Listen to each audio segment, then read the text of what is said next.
Provérbios, capítulo 6. Nós vamos ler a partir do versículo 12. O homem mau, o homem iníquo, tem a boca pervertida, acena com os olhos, fala com os pés e faz sinais com os dedos. Há no seu coração perversidade, todo o tempo maquina o mal, anda semeando contendas. Por isso a sua destruição virá repentinamente, subitamente será quebrantado, sem que haja cura. Essas 6 coisas o Senhor odeia, e a 7ª a sua alma abomina: olhos altivos, língua mentirosa, mãos que derramam sangue inocente, o coração que maquina pensamentos perversos, pés que se apressam a correr para o mal, a testemunha falsa que profere mentiras, e o que semeia contendas entre os irmãos. Amém. Até aqui. As palavras carregam um poder tremendo. As palavras carregam o poder de fazer o bem ou de fazer o mal. Mas nós não falamos aqui de um poder sobrenatural. Nós não falamos aqui de um poder mágico, como se a mera pronúncia de certas palavras pudesse afetar a realidade para o bem ou para o mal. Nós não falamos disso porque isso não existe. Apesar daquilo que muitos crentes acreditam, muitos crentes de fato acreditam que as palavras têm poder nesse sentido mágico. De que se eu falo alguma coisa, eu estou dando legitimidade para que o diabo haja por meio daquela palavra que eu falei. Mas não é assim que as coisas funcionam, não é esse poder que as palavras têm. Isso é superstição. São aqueles que creem em religiões falsas que acreditam nessas coisas. Que acreditam em palavras mágicas, em poções mágicas. Que acreditam que se tu usar o sal grosso de determinada forma, vai te trazer algum tipo de bênção, algum tipo de coisa assim. Tem algumas igrejas evangélicas, que se dizem evangélicas, que ensinam isso. Mas isso é pura superstição, não existe nada disso na palavra de Deus. Você que é um filho de Deus, você não deve ser supersticioso. Tem um seriado de comédia que eu gosto de assistir, The Office, em que determinado personagem diz o seguinte: eu não sou supersticioso, mas eu sou um pouquinho esticioso. Quer dizer, eu não sou super esticioso, só um pouquinho. A gente não deve nem ser um pouquinho esticioso. Obviamente que não existe essa palavra esticioso, né? Mas a gente não deve ser nem um pouquinho supersticioso. Se somos filhos de Deus, se cremos em Jesus, nós não devemos ser supersticiosos. O poder das palavras não é um poder mágico. O poder das palavras está na capacidade que elas têm de influenciar as pessoas. O poder das palavras está na capacidade que elas têm de convencer as pessoas, de seduzir as pessoas a agirem de uma determinada forma ou outra. O poder das palavras está na capacidade que elas têm de ou edificar as pessoas ou de destruí-las. Né? Os famosos trolls da internet. Eu não estou pensando nas pessoas que fazem certos comentários no YouTube ou no Facebook ou qualquer outro lugar. Eu estou pensando naqueles verdadeiros trolls, naquelas pessoas que incentivam outras ao suicídio.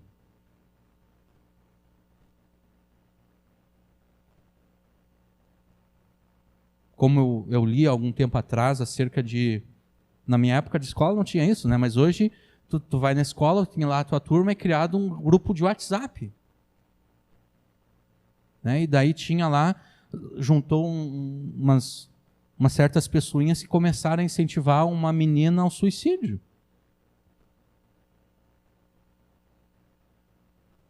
dizendo que ela não tinha nenhum valor, que ninguém gostava dela, que ela era feia, que ela era horrível, que o mundo seria muito melhor se ela se matasse. E tem pessoas que são suscetíveis a isso. Na verdade, a grande maioria de nós somos suscetíveis a isso. A única questão é que a maioria de nós não enfrentou isso. A maioria de nós não teve pessoas dizendo, olha, o mundo seria muito melhor se tu te matasse.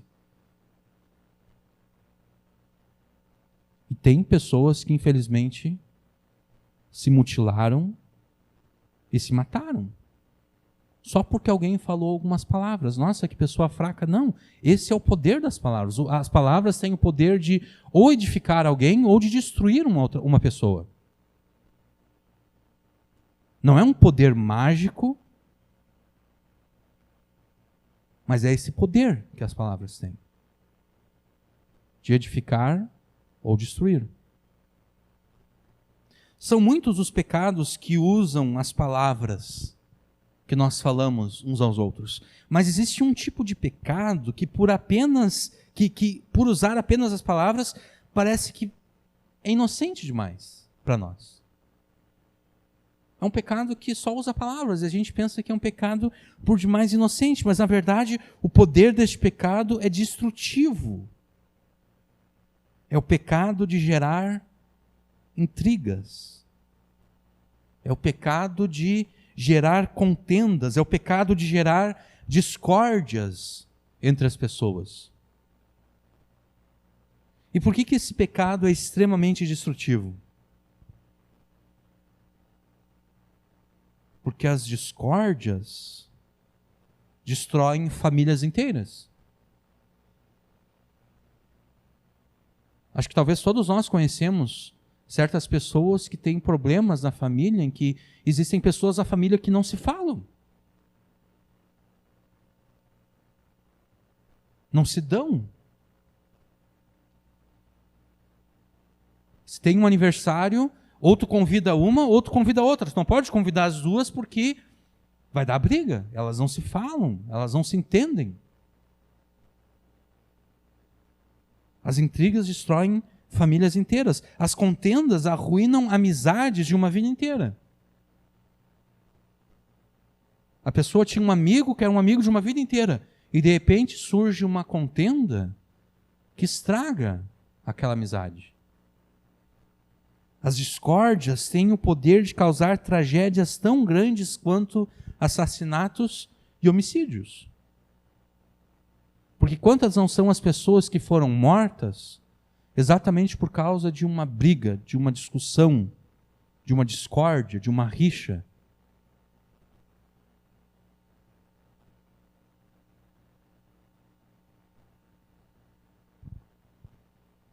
E todas essas tragédias, elas ocorrem por meio das palavras que nós falamos uns aos outros. Palavras que geram intrigas, contendas e discórdias.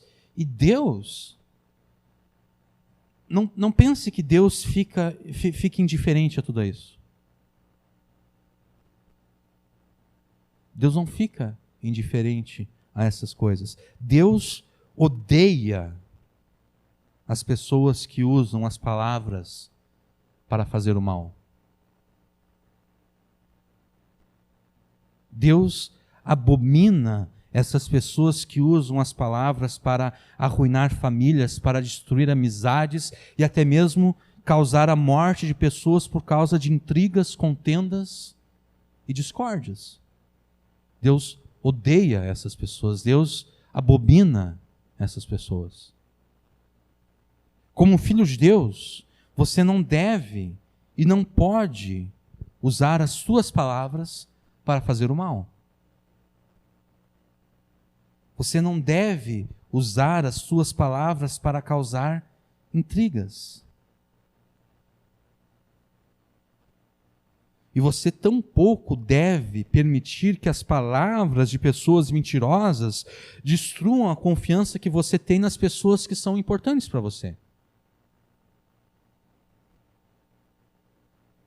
Você tampouco deve deixar-se enganar por aqueles que querem causar intrigas na tua família, entre os teus amigos e até mesmo dentro das igrejas. E isso ocorre muito nas igrejas.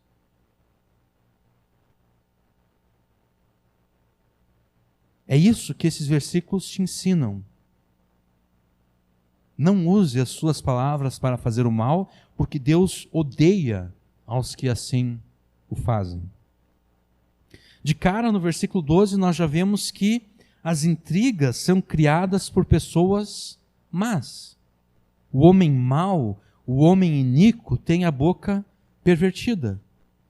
As intrigas são criadas por pessoas más, por pessoas iníquas, por pessoas cujas palavras têm o único objetivo de perverter a verdade. Eles têm a boca pervertida. Todas as palavras que saem daquela boca são palavras pervertidas. Palavras que pervertem a verdade. As pessoas que amam a discórdia e fazem de tudo para criar intrigas são essencialmente pessoas falsas e pessoas hipócritas. Versículo 13. Acena com os olhos, fala com os pés e faz sinais com os dedos.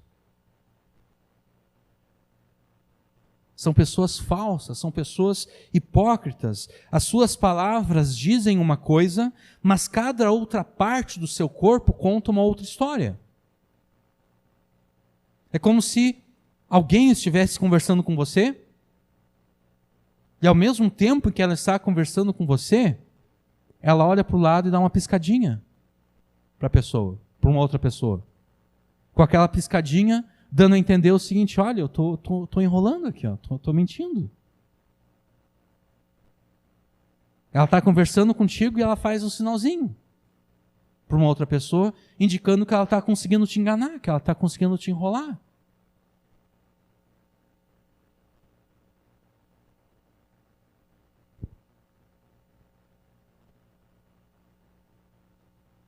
Você já conheceu pessoas assim? Já conheceu pessoas nas quais você não pode confiar? Você já conheceu pessoas que falam uma coisa para você e depois contam uma história completamente diferente para as outras pessoas? Você já conheceu pessoas que estão sempre enganando, estão sempre mentindo? A vida se torna difícil quando nós convivemos com pessoas assim, né? Então não seja uma dessas pessoas. Se você sabe que a vida é difícil, quando nós somos obrigados a conviver com pessoas assim, então não seja você uma delas. Não seja você uma pessoa que deixe a vida das outras pessoas mais difícil do que já é. Não seja falso e nem hipócrita. Não seja você o tipo de pessoa que diz uma coisa com as palavras e nega essas mesmas palavras com o resto do teu corpo. Não seja você o tipo de pessoa que fala uma coisa para alguém e depois conta uma outra história, bem diferente, às demais pessoas. Não seja você uma pessoa que vive mentindo e enganando os outros. Se você é um filho de Deus, você deve agir como um filho de Deus. Se você é um filho de Deus, você deve imitar o teu Pai Celeste no amor que Ele tem pela verdade, no apego que Deus tem pela verdade. Aqueles que amam a discórdia e fazem de tudo para criar intrigas, essas pessoas são assim, porque o seu coração está tomado pela perversidade. Versículo 14. Há no seu coração perversidade, todo o tempo maquina o mal, anda semeando contendas. Quem tem o seu coração habitado pela perversidade. Quem tem o seu coração dominado pela perversidade passa todo o tempo planejando o mal contra os outros.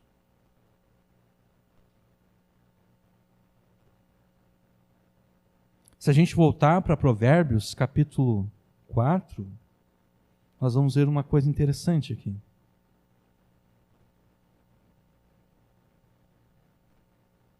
A partir do versículo 10, Provérbios 4, versículo 10. Ouve, filho meu, e aceita as minhas palavras, e se multiplicarão os anos da tua vida. No caminho da sabedoria te ensinei, e por veredas de retidão te fiz andar. Por elas andando, não se embaraçarão os teus passos, e se correres, não tropeçarás. Apega-te à instrução e não a largues. Guarda, porque ela é a tua vida. Não entres pelas veredas dos ímpios, nem andes no caminho dos maus. Evita-o, não passes por este caminho, desvia-te dele e passa de largo, pois não dormem se não fizerem o mal, e foge deles o sono se não fizerem ao tropeçar, porque comem o pão da impiedade e bebem o vinho da violência. Normalmente, nós perdemos o sono quando nós estamos preocupados com alguma coisa. Né? Quantos aqui já perderam o sono por preocupação? Eu já perdi. Nós estamos preocupados com alguma coisa, nós estamos tensos por alguma razão e nós perdemos o sono. Os ímpios são assim também, eles perdem o sono quando eles ficam preocupados. A única questão é que eles ficam preocupados quando eles não conseguem fazer alguém tropeçar. Eles fizeram o mal naquele dia, mas eles poderiam ter feito mais mal. Eles pensam, poxa vida, hoje eu fui preguiçoso, eu poderia ter conseguido ter feito mais mal para as pessoas, mas eu não consegui. E daí eles perdem o sono por causa disso. São pessoas que a todo tempo estão maquinando o mal. Podemos voltar para Provérbios 6, versículo 14. As pessoas cujo coração é habitado pela perversidade, cujo coração é dominado pela perversidade, a todo tempo essas pessoas estão maquinando o mal, estão planejando o mal, estão pensando em formas de prejudicar as pessoas. Parece a família Adams, né? Quantos aqui conhecem a família Adams? Né? Para eles tudo era contrário. Aquilo que nós consideraríamos bom, eles consideravam mal. Aquilo que nós consideramos mal, eles consideravam algo bom. Só que tem uma diferença entre essas pessoas aqui e a família Adams. A família Adams, de fato, achava o mal algo bom. Tanto que eles se alegravam quando alguém fazia o mal para eles. Agora, a família Adams, ela só existe na literatura, no cinema, né, nos desenhos animados. Mas existem pessoas, de fato, que são como a família Adams, mas que, diferente da família Adams, têm consciência de que aquilo que eles estão fazendo é, de fato, mal. E eles ficariam muito bravos se alguém fizesse com eles aquilo que eles fazem com os outros.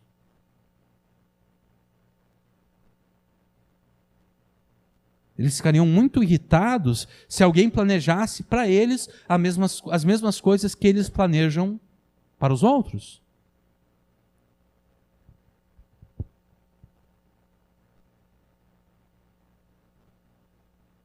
Então, quem tem o seu coração dominado pela perversidade passa todo o tempo planejando mal contra os outros. E qual é aquele tipo de mal que alguém pode fazer contra outras pessoas que pode causar muito dano, mas ao mesmo tempo não existe um risco muito grande para a pessoa que está fazendo mal?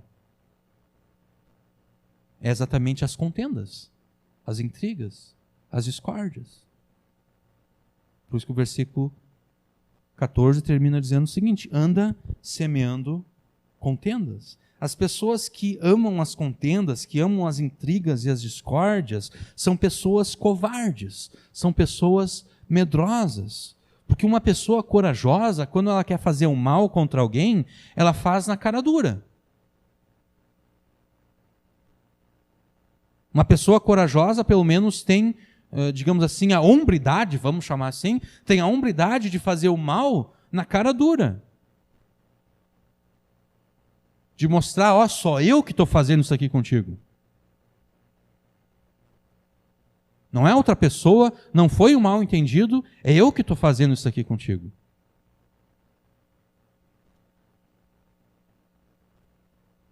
As pessoas corajosas, quando elas querem fazer um mal contra alguém, elas fazem sem disfarce nenhum, elas fazem sem hipocrisia nenhuma.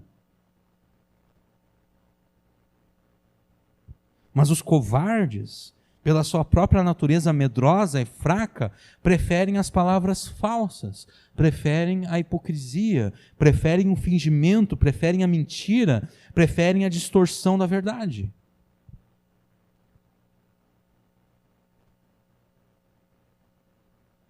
Você não deve querer fazer o mal a ninguém.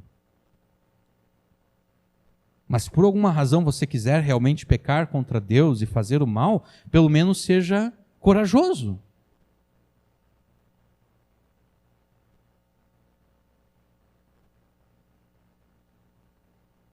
Faça o mal e mostre que é você que está fazendo o mal, pelo menos.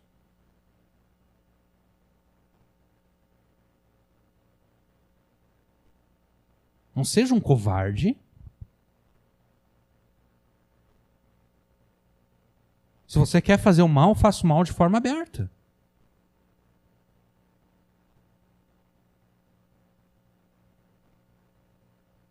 Mas de fato você não deveria querer fazer o mal a ninguém. Nem de forma corajosa e nem de forma medrosa. Você não deve querer fazer o mal a ninguém e jamais você deve usar as suas palavras para prejudicar uma outra pessoa. Mas como é que você vai conseguir isso?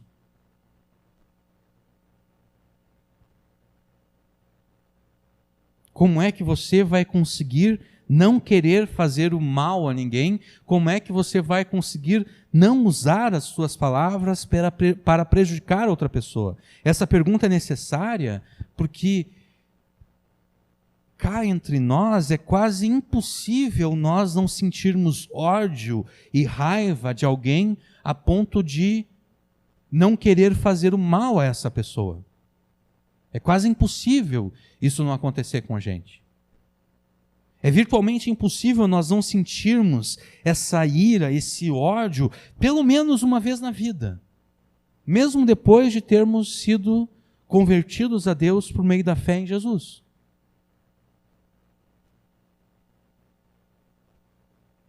Como é que nós podemos reunir força suficiente para não fazermos o mal contra as pessoas, contra quem sentimos raiva e ódio? O primeiro passo é não cairmos no erro politicamente correto pelo qual pensamos o melhor de nós mesmos, como se jamais fôssemos capazes de odiar tanto uma pessoa a ponto de querer fazer o mal a ela.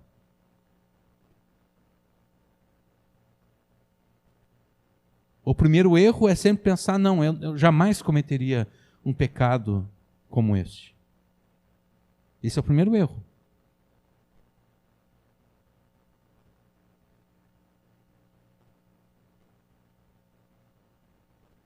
Nós somos filhos de Deus, sim, pela fé em Jesus. Mas nós também estamos sujeitos à tentação dos mesmos pecados que afligem os incrédulos. O primeiro passo, então, para evitarmos fazer o mal a outras pessoas é reconhecermos que estamos sujeitos a cairmos neste pecado. Estamos sujeitos ao ódio surgir no nosso coração a ponto de querermos fazer o mal a alguém.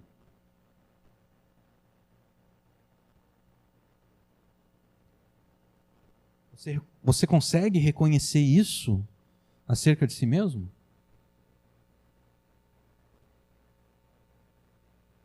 Então, agora que nós reconhecemos a real possibilidade de que, mesmo sendo filhos de Deus, odiarmos tanto alguém a ponto de fazer o mal a essa pessoa, como nós evitamos este pecado? como efetivamente nós não faremos o mal a alguém que nós odiamos. O segundo passo é não permitirmos que a perversidade habite os nossos corações. Não permitirmos que a perversidade domine os nossos corações. Mas como é que nós vamos expulsar a perversidade dos nossos corações? Essa pergunta também é necessária, porque a palavra de Deus ensina que todos nascemos com o coração cheio de perversidade. A perversidade não é uma coisa que entra em nós em algum momento da vida. A perversidade é algo que sempre existiu dentro de nós, desde que nós nascemos neste mundo. É isso que a palavra de Deus ensina. E então, pergunta Paulo aos judeus lá de Roma, somos superiores a eles? Nós judeus que recebemos de Deus a lei, a revelação, as alianças e tudo mais, nós somos superiores aos gentios que não receberam nenhuma revelação de Deus? De modo nenhum. Pois já demonstramos que tanto judeus como gregos estão todos debaixo do pecado. Como está escrito, não há justo, não há um justo sequer. Não há quem entenda, não há quem busque a Deus. Todos se desviaram, juntos se tornaram inúteis. Não há quem faça o bem, não há nenhum só. A garganta deles é um sepulcro aberto, enganam com a língua, debaixo dos seus lábios há veneno de serpente, a sua boca está cheia de maldição e amargura, os seus pés se apressam para derramar sangue, nos seus caminhos há destruição e miséria, e não conheceram o caminho da paz, não possuem nenhum temor de Deus. Isso é Romanos 3, versículos 9 até o 18. Todos nascemos com o coração cheio de perversidade. A diferença é que uns dão mais vazão à perversidade do que outros. Essa é a diferença. Uns dão mais vazão à perversidade do que os outros. Mas todos têm a perversidade dentro de si. Todos têm a capacidade para se tornarem os maiores pecadores do mundo.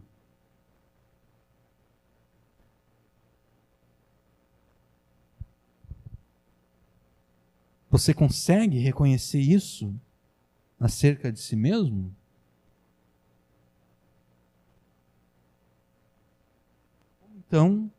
Como então você poderá expulsar a perversidade do seu coração? Como nós podemos expulsar a perversidade dos nossos corações? Reconhecendo essa perversidade.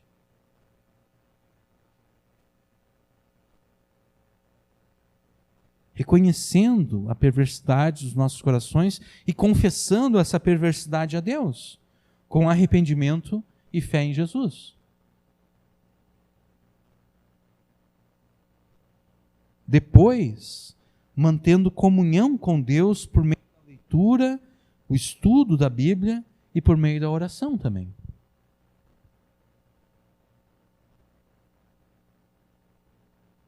E cada vez que nós notarmos a palavra de Deus apontando os nossos pecados que se manifestam em pensamentos, palavras e ações, nós devemos confessar esses pecados a Deus.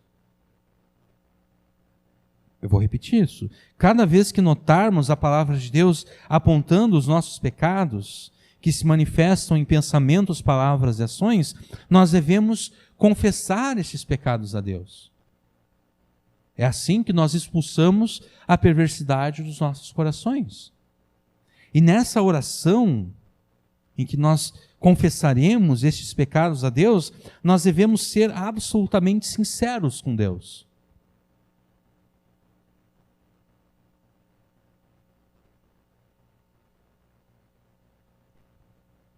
É necessário que você seja absolutamente sincero com Deus. É necessário que você confesse a Deus a dor que você sente e o desejo de vingança que você tem.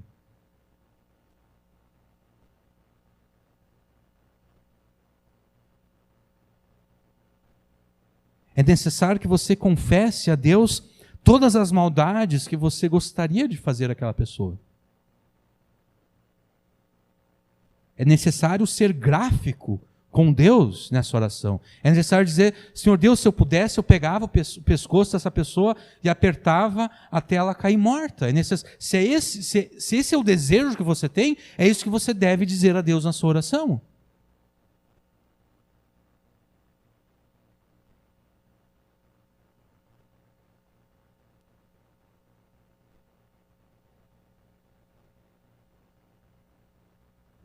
Não tenha medo e nem receio de confessar tudo isso a Deus de forma clara.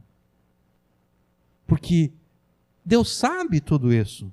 Se você já pensou, gostaria de matar aquela pessoa, gostaria de apertar o pescoço dela até ela morrer, Deus sabe que você pensou isso. Então de nada adianta você fingir que você não pensou isso.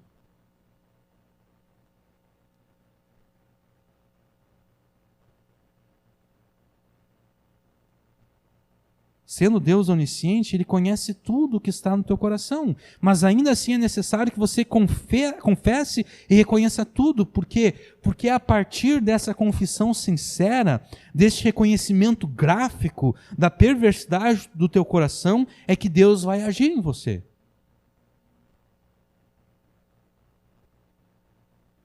Se você sente esse desejo de matar alguém, e não quer ter esse desejo no teu coração, é necessário que você diga a Deus: Deus, se eu pudesse, eu matava essa pessoa. É a única forma de se livrar desse desejo assassino.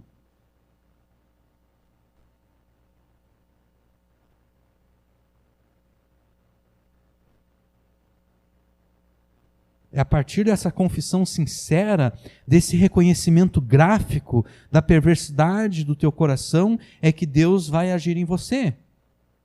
É que Deus vai te libertar desse desejo.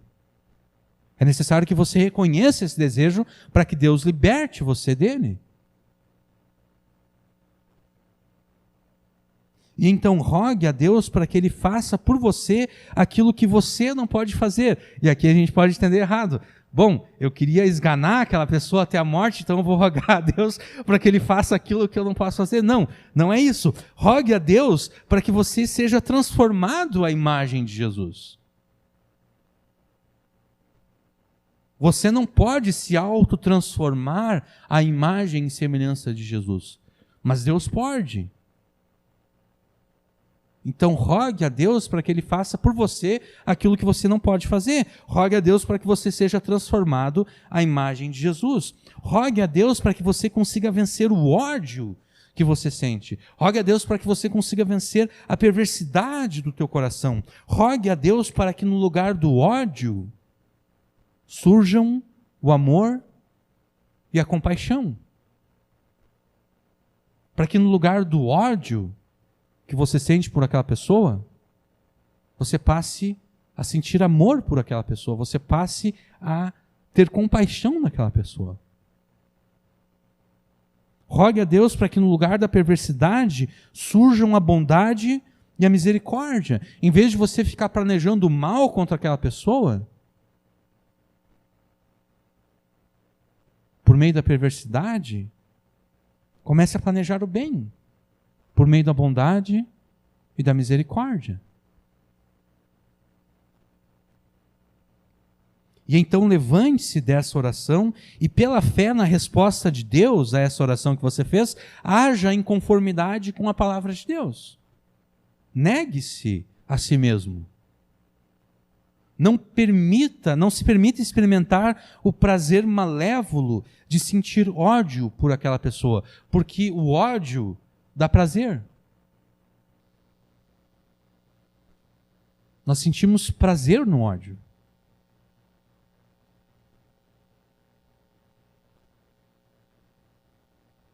Não se permita experimentar o prazer malévolo de sentir o ódio por aquela pessoa. Negue-se o desejo perverso de fazer o mal.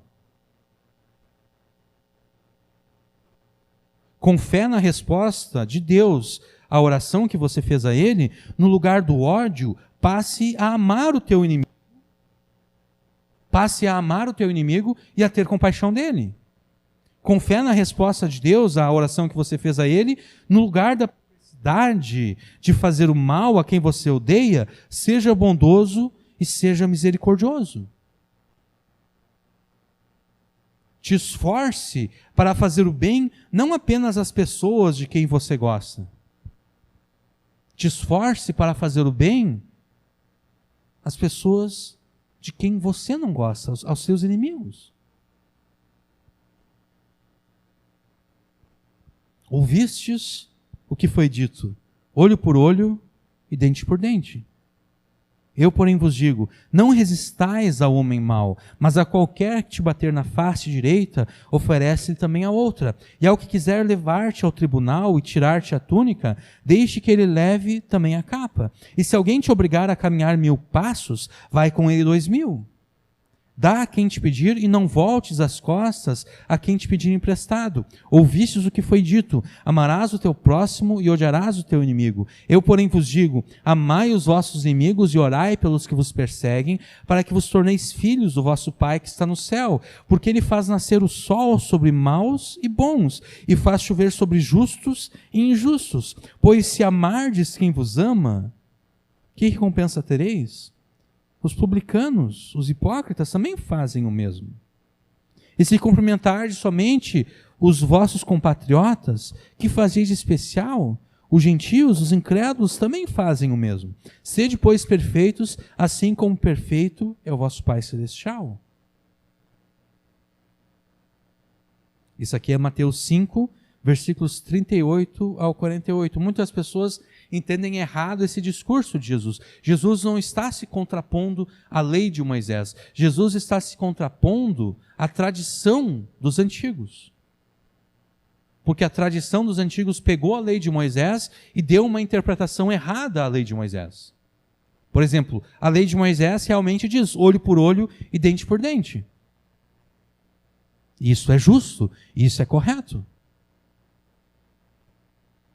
O problema é que quem deveria de fazer cumprir o olho por olho, dente por dente, não era a pessoa que teve o seu olho arrancado, não era a pessoa que recebeu um soco e teve o seu dente arrancado da boca.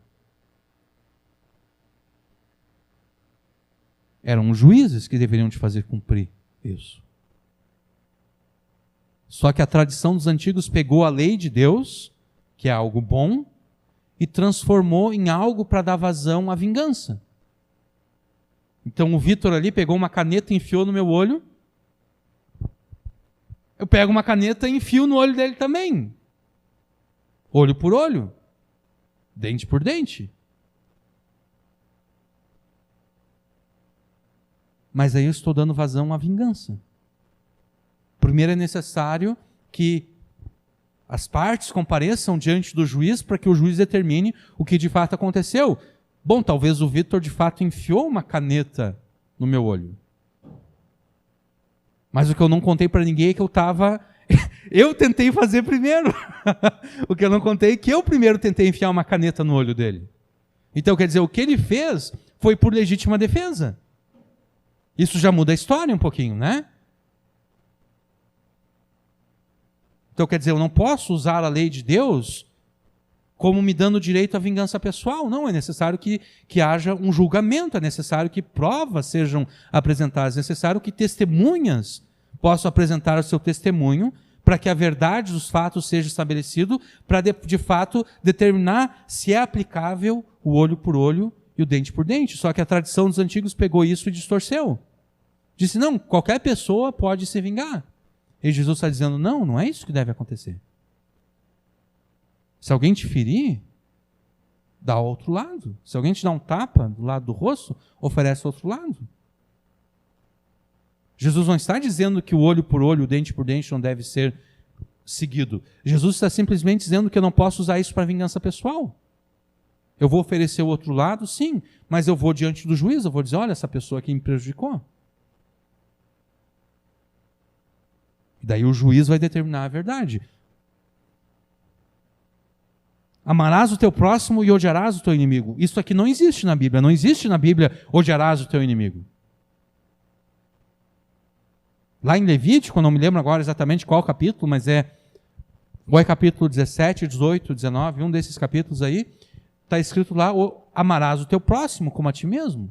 Só que a tradição dos antigos diz o seguinte: bom, o próximo, quem é o meu próximo? O meu próximo é o meu compatriota judeu, é o meu irmão judeu. Esse é o meu próximo. E as nações gentias, quem são eles? Bom, eles são os nossos inimigos. Então eles pegaram o mandamento de Deus que diz amará o teu próximo como a ti mesmo, e eles acrescentaram, já que o meu próximo é o meu irmão judeu, aquele que é da mesma nação que eu posso odiar aqueles que não são judeus. É por isso que quando Jesus conta a parábola, que nós chamamos de a parábola do bom samaritano, Jesus faz com que o próximo daquele homem que foi assaltado e foi deixado à morte não seja um judeu. Jesus faz com que o próximo seja um samaritano, alguém a quem os judeus odiavam. Porque nem o sacerdote e nem o levita ajudaram aquele homem que foi espancado e deixado à morte.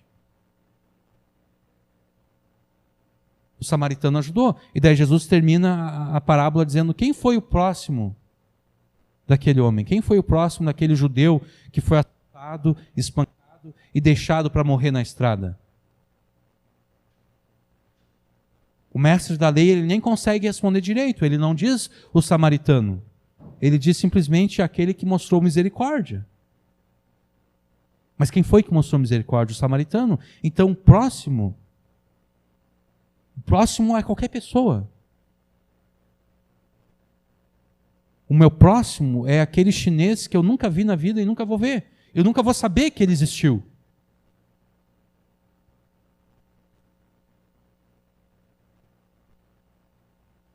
Os meus próximos são vocês e são os chineses. E são os americanos e são os franceses. Todas as pessoas são os meus próximos. Por isso que Jesus se contrapõe a esse amarás o teu próximo e odiarás o teu inimigo, porque esse odiarás ao teu inimigo é algo que foi acrescentado à palavra de Deus pela tradição dos antigos.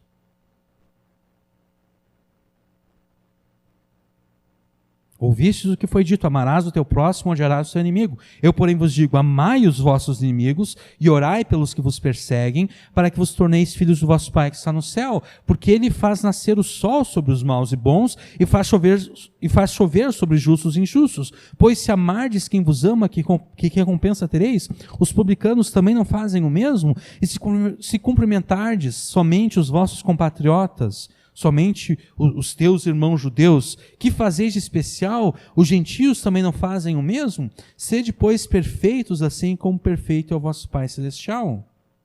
Isso é Jesus, em Mateus. Agora Paulo, lá em Romanos 12, 14 a 21. Abençoai os que vos perseguem, abençoai e não amaldiçoeis. Alegrai-vos com os que se alegram, chorais com os que choram. Sede unânimes entre vós, não sejais orgulhosos, mas prontos a acompanhar os humildes. Não sejais sábios aos vossos próprios olhos. A ninguém devolvei mal por mal. Procurai fazer o que é certo diante de todos. Se possível, no que depender de vós, vivei em paz com todas as pessoas. Amados, não vos vingueis a vós mesmos, mas dai lugar à ira de Deus, porque está escrito: a vingança é minha, eu retribuirei, diz o Senhor. Pelo contrário, se o teu inimigo tiver fome, dá-lhe de comer. Se tiver sede, dá-lhe de beber, porque se fizerdes isso, amontoarás brasas vivas sobre a cabeça dele. Não te deixes vencer pelo mal, mas vence o mal com o bem. Te esforce para fazer o bem não apenas às pessoas de quem você gosta, mas também as pessoas que são os teus inimigos.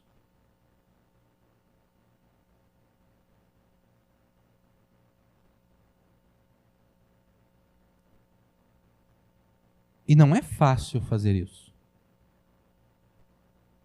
Nem Jesus diz que é fácil fazer isso, e nem Paulo diz que é fácil fazer isso.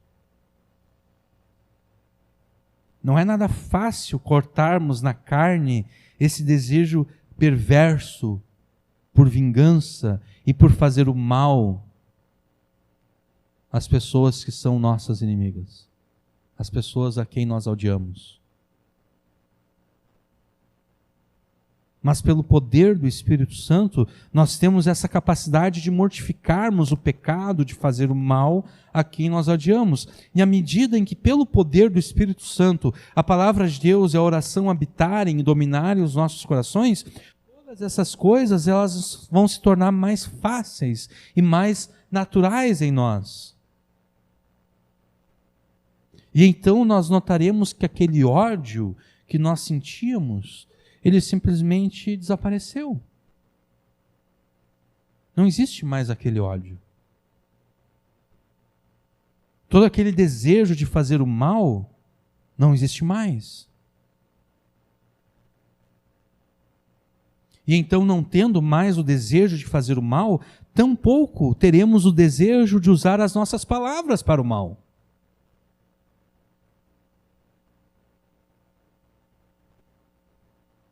Porque nós só usamos as palavras para o mal quando nós queremos fazer o mal, mas somos covardes demais para de fato fazermos o mal com as nossas próprias mãos. Por isso nós escolhemos as palavras. Mas se nós agirmos dessa forma, o ódio não habitará os nossos corações, a perversidade não habitará os nossos corações, o desejo de fazer o mal não habitará os nossos corações. E então nós não vamos querer fazer o mal a ninguém, nós não vamos planejar o mal contra ninguém e nós não vamos usar as palavras para causar mal a ninguém.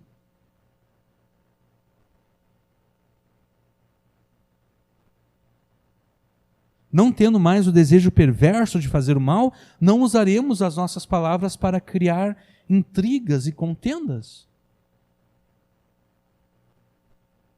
Nós, como filhos de Deus, não devemos usar as nossas palavras para o mal, pois devemos ser semelhantes ao nosso Pai Celeste. Não saia da vossa boca nenhuma palavra que cause destruição, mas só a que seja boa para a necessária edificação, a fim de que transmita graça àqueles que a ouvem. E não entristeçais o Espírito Santo de Deus, com o qual fostes selados para o dia da redenção. Toda amargura, toda cólera, ira, gritaria e blasfêmia sejam eliminados no meio de vós, bem como toda maldade.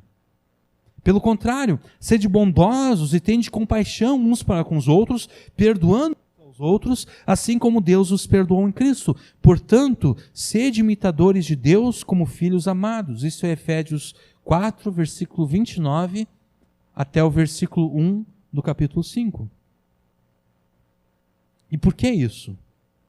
Porque nós devemos ser semelhantes a Deus, o nosso Pai. Porque Deus julgará rapidamente a todos aqueles que fazem o mal contra os outros, mesmo aqueles que são covardes para fazer o mal com as próprias mãos e usam as palavras. Versículo 15. Por isso, a sua destruição virá repentinamente, subitamente será quebrantado, sem que haja cura. Deus julgará rapidamente a todos aqueles que fazem o mal contra o seu próximo. Mesmo aqueles que apenas usam as suas palavras contra o próximo. Deus julgará rapidamente a todas essas pessoas. Esse julgamento será um julgamento súbito. Subitamente essa pessoa será quebrantada, sem que haja cura. Esse sem que haja cura aqui dá a entender que quando esse juízo acontecer, não vai mais haver a opção do arrependimento. Sem que haja cura.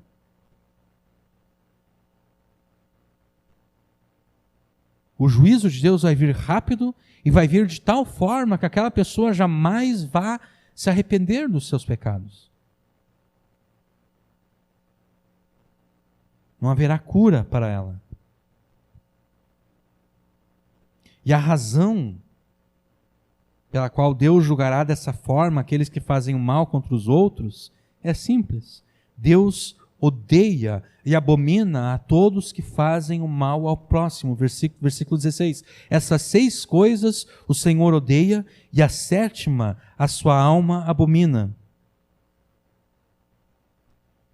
essa forma literária aqui, essas 6 coisas, e a 7ª aparece mais outras vezes em Provérbios e é usado exatamente para chamar a atenção.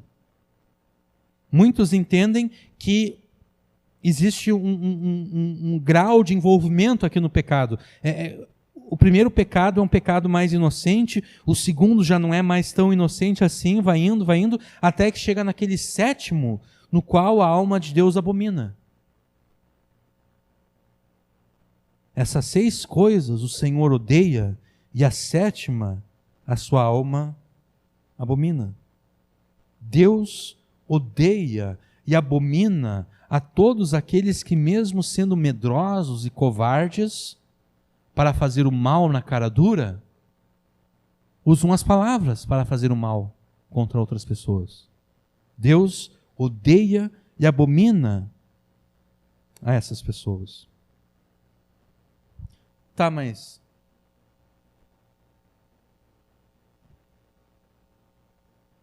é errado eu odiar alguém, correto?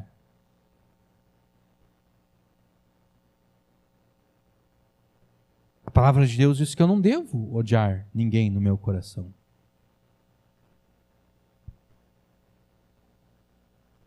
Mas se eu não posso odiar ninguém no meu coração, por que Deus pode?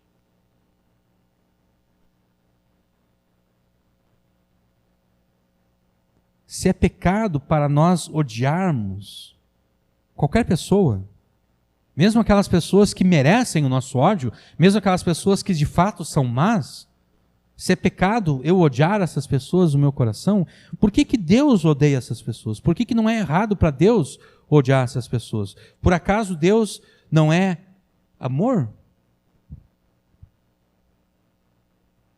Na verdade, é absolutamente apropriado e desejável que Deus odeie os maus e os pecadores.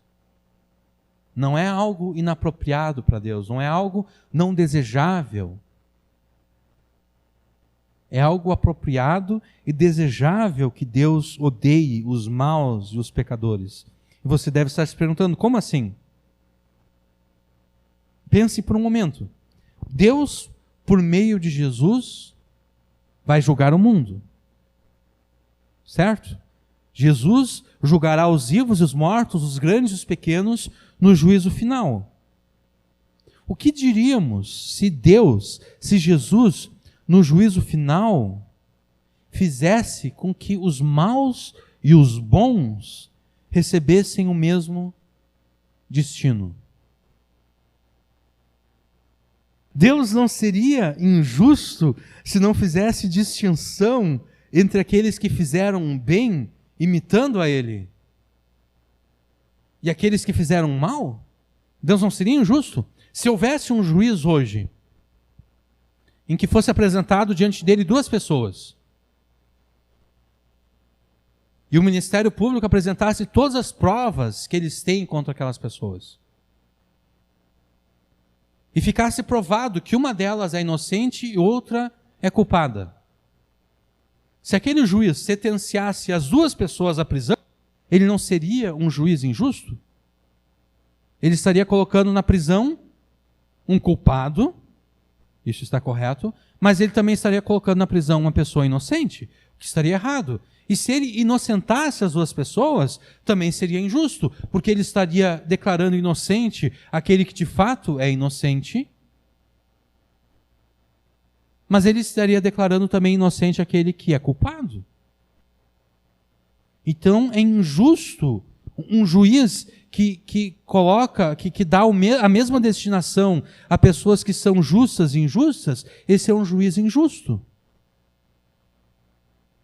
No juízo final, Deus, Jesus, vai fazer distinção entre os bons e os maus, entre aqueles que fizeram bem e aqueles que fizeram mal. Ocorre que essa distinção, ela não será feita apenas no juízo final, lá no futuro. Essa distinção entre aqueles que serão salvos e aqueles que irão para o inferno, já existe agora mesmo. Essa distinção já existe agora mesmo. Deus já agora mesmo distingue entre aqueles que serão salvos e aqueles que irão para o inferno. De modo que Deus ama os seus filhos e odeia aqueles que praticam o mal e o pecado. E quando nós falamos aqui de fazer o bem, fazer o mal, nós não estamos falando de salvação pelas obras, porque a nossa suposição básica aqui é que a fé que recebe a salvação da graça de Deus, que se manifestou em Jesus, é uma fé que se mostra na obediência a Deus. Essa é a nossa suposição. E é por isso mesmo que o juízo final vai se dar com base nas obras, porque as obras justas e boas praticadas pelos filhos de Deus comprovará a veracidade da fé deles. É por isso que o juízo se dá com base naquilo que foi feito, ou de bom ou de mal. Aqueles que fizeram um bem, eles fizeram um bem exatamente porque a fé deles em Jesus foi uma fé verdadeira, uma fé viva, não era uma fé morta, conforme Tiago coloca lá na epístola dele. Em certo sentido, Deus ama a todas as pessoas, como nós lemos antes em Mateus 5. Por isso mesmo ele faz com que o sol, a chuva e as demais bênçãos da sua graça comum venham sobre maus e bons, sobre justos e injustos. Graça comum aqui, porque é uma graça que é comum a todas as pessoas. Todas as pessoas recebem essa graça de Deus, sejam elas boas, sejam elas más. Quer dizer, quando a gente está com frio no inverno e Deus faz com que o céu fique limpo e o sol brilhe e a gente pode ir um pouquinho no sol para se esquentar um pouquinho, não são apenas as pessoas justas que podem aproveitar aquele sol. Não, os injustos também podem se esquentar ao sol no frio do inverno.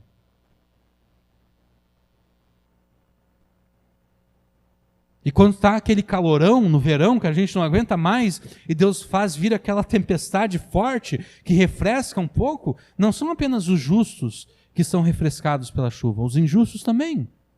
Então, nesse certo sentido, Deus ama todas as pessoas. Deus faz com que o sol brilhe sobre justos e injustos, Deus faz com que a chuva caia sobre maus e bons. Mas ao mesmo tempo em que, nesse sentido da graça comum, Deus ama todas as pessoas, Deus odeia a todos os maus e pecadores. Exatamente porque, pelos pecados deles, que eles cometem, eles destroem a bela e boa criação de Deus. Porque Deus nos deu esse dom maravilhoso da comunicação. Imagina se nós não conseguíssemos nos comunicar uns com os outros.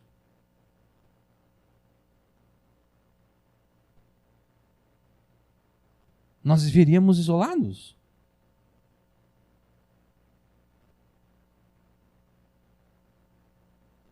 Deus nos deu o dom da comunicação, para que, em primeiro lugar, Ele pudesse comunicar a nós a sua verdade, Ele pudesse comunicar a nós quem Ele é, a revelação dEle, e em segundo lugar, para que nós nos comunicássemos entre nós mesmos.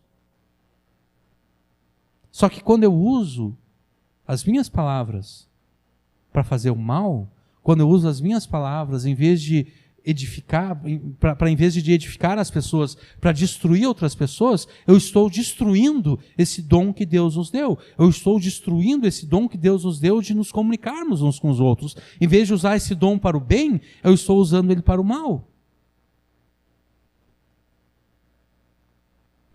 Eu estou destruindo a boa e bela criação de Deus. E é por isso que Deus odeia a todos os maus e pecadores. O ódio de Deus sobre os pecadores se mostra na sua ira, que permanece sobre todos aqueles que se recusam a crer no Filho de Deus, como já nós estamos vendo em várias pregações que são feitas aos domingos. João 3,36. Quem crê no Filho tem a vida eterna. Mas aquele que não crê no Filho não verá a vida, sobre ele permanece a ira de Deus. Mas por que efetivamente Deus odeia os pecadores? Porque eles fazem o mal às demais pessoas. Por exemplo, se eu amo as crianças,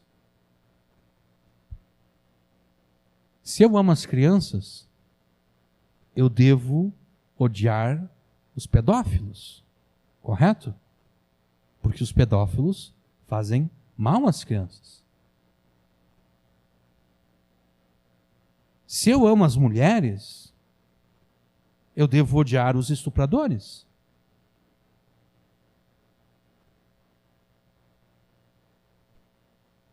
Porque os estupradores fazem mal às mulheres. Se eu amo as pessoas de forma geral, eu devo odiar aqueles que fazem o mal às pessoas. Essa é uma das razões pelas quais Deus odeia os pecadores.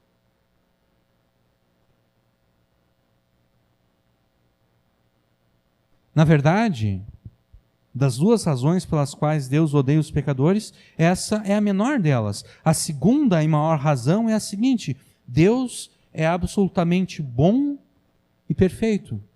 E sendo bom e perfeito, Deus odeia a tudo aquilo que atenta contra a sua bondade e contra a sua perfeição.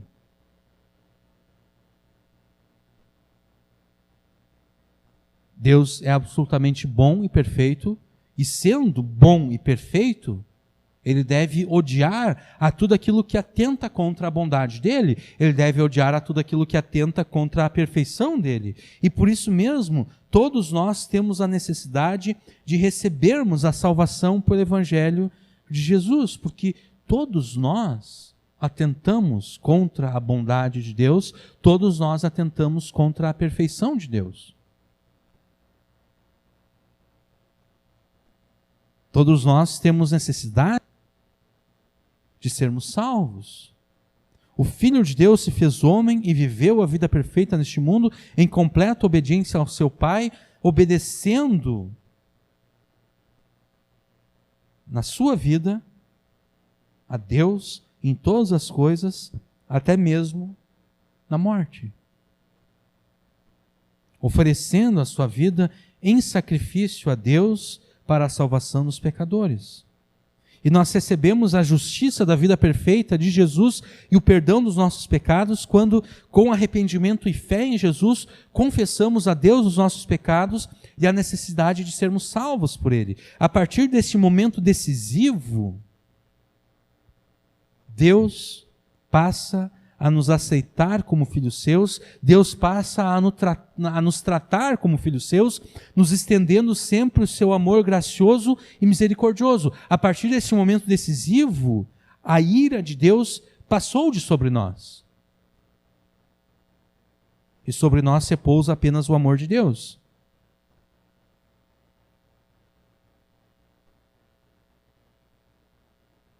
E nós mostraremos a verdade da nossa fé em Jesus se imitarmos a bondade e a justiça de Deus.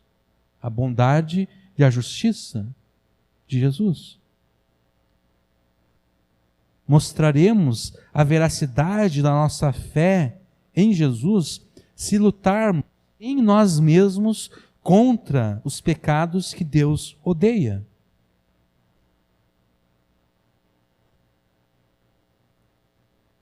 Versículo 16.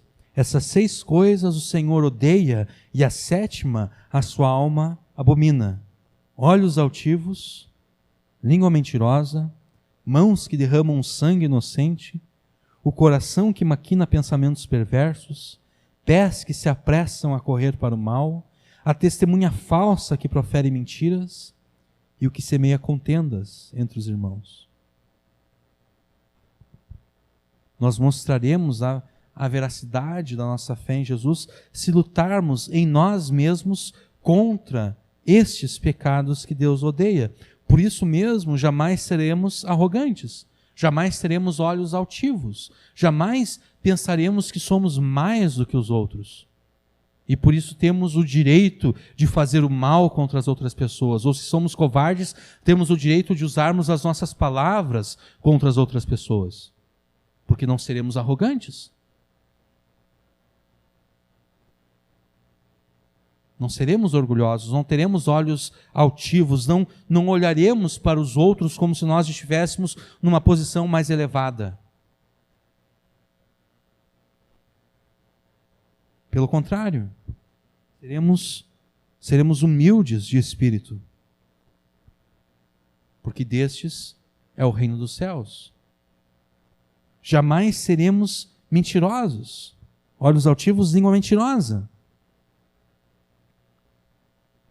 Jamais seremos mentirosos. Pelo contrário, nós sempre choraremos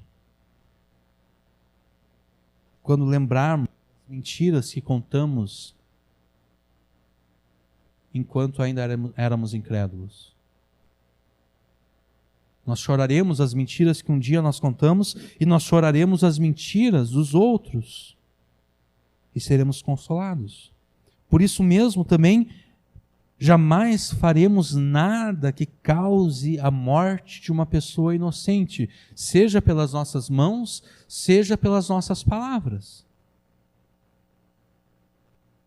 Olhos altivos, língua mentirosa, mãos que derramam sangue inocente.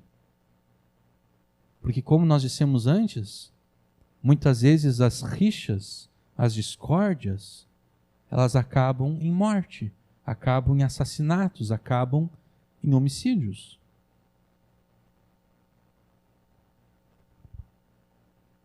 Jamais faremos nada que cause a morte de um inocente, mas andaremos em mansidão e herdaremos a terra. Versículo 18. Coração que maquina pensamentos perversos, jamais planejaremos o mal. Mas nós seremos aqueles que têm fome e sede da justiça de Deus contra o mal, e nós seremos fartos. Versículo 18 ainda. Pés que se apressam a correr para o mal. Se nós jamais planejaremos o mal, jamais nos moveremos 1 milímetro sequer para fazer o mal. Mas seremos misericordiosos, e a misericórdia de Deus também nos alcançará.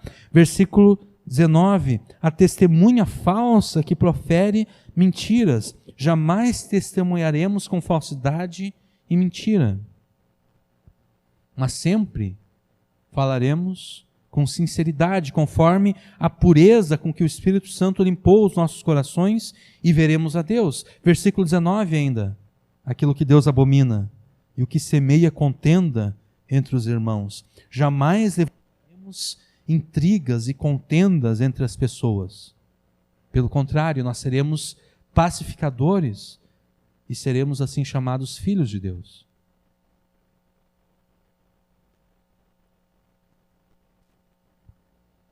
E se alguém tentar caluniar alguém da tua família, se alguém tentar criar rixa, discórdia, inimizade dentro da tua família, entre você e um amigo teu, entre você e um irmão em Cristo, não acredite naquele que te fala o mal.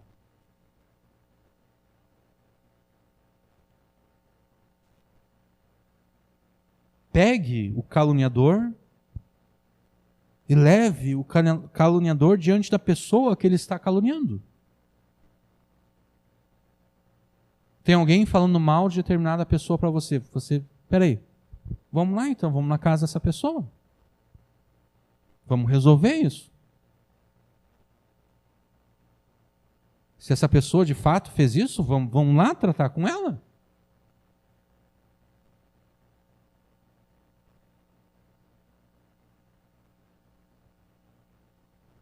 E demande provas de tudo aquilo que está sendo dito para você.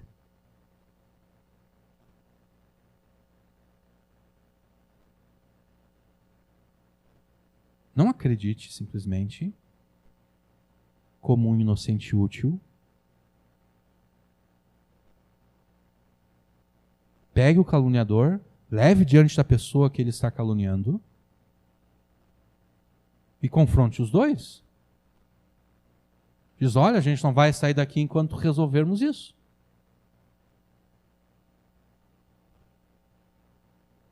Eu quero provas, eu quero evidências de que isso de fato aconteceu.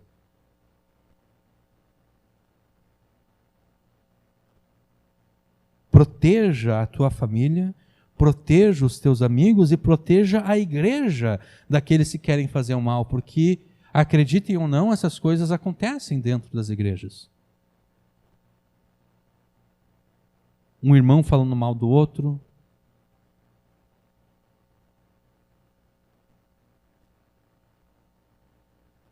inventando mentiras, testemunhando falsamente, criando intrigas, criando inimizades, criando rixas, criando divisão.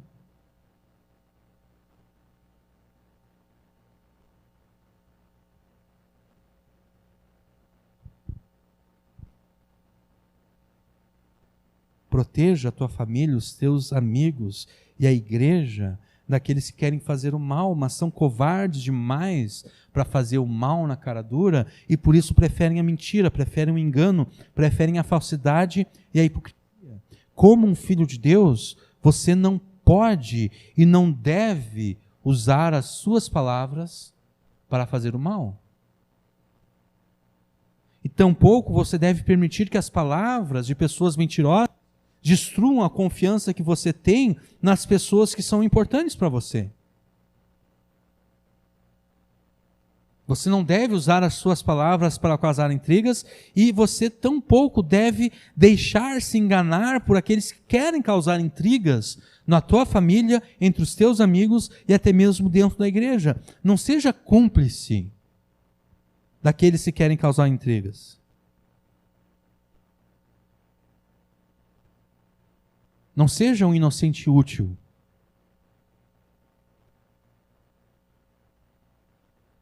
Porque tudo bem, a outra pessoa que está falando mal, mas se você acredita nela sem provas, sem evidências, se você não confronta ela junto com a pessoa de quem ela está falando mal, você está sendo cúmplice.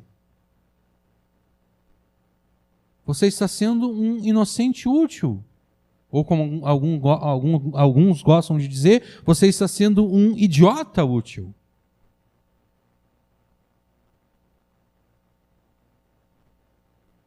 Você deve ser simples como a pomba, mas também deve ser prudente como a serpente. Eu já descobri que os crentes gostam muito de ser simples como as pombinhas. Acreditam em tudo aquilo que ouvem. Mas Jesus disse que nós devemos ser as duas coisas. Simples como as pombas, mas prudentes como as serpentes. Você não vai conseguir pegar uma serpente facilmente. Né? Se ela for uma serpente venenosa, ela vai te picar provavelmente. Ela vai se sentir ameaçada e ela vai dar o bote.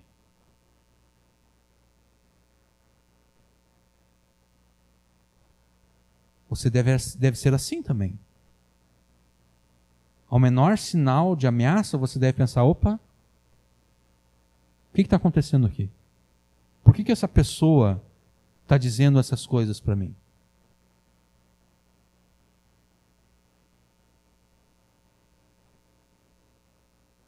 Vamos tirar limpo, vamos ver o que está acontecendo.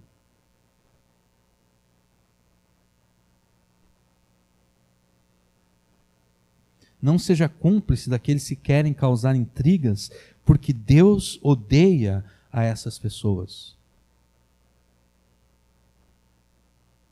E se você se tornar cúmplice por ser um inocente útil, um idiota útil, por ter medo de confrontar alguém,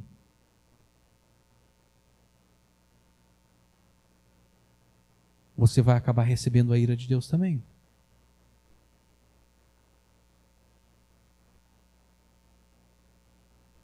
O juízo de Deus virá rapidamente sobre essas pessoas. Em vez de usar as suas palavras para o mal, use elas para o bem, para a edificação, para a fortificação das pessoas. Para que elas sejam fortalecidas na sua fé, na esperança em Deus. Não destrua as pessoas com as suas palavras. Edifique elas. Não use as suas palavras para fazer o mal, porque Deus odeia os que assim o fazem.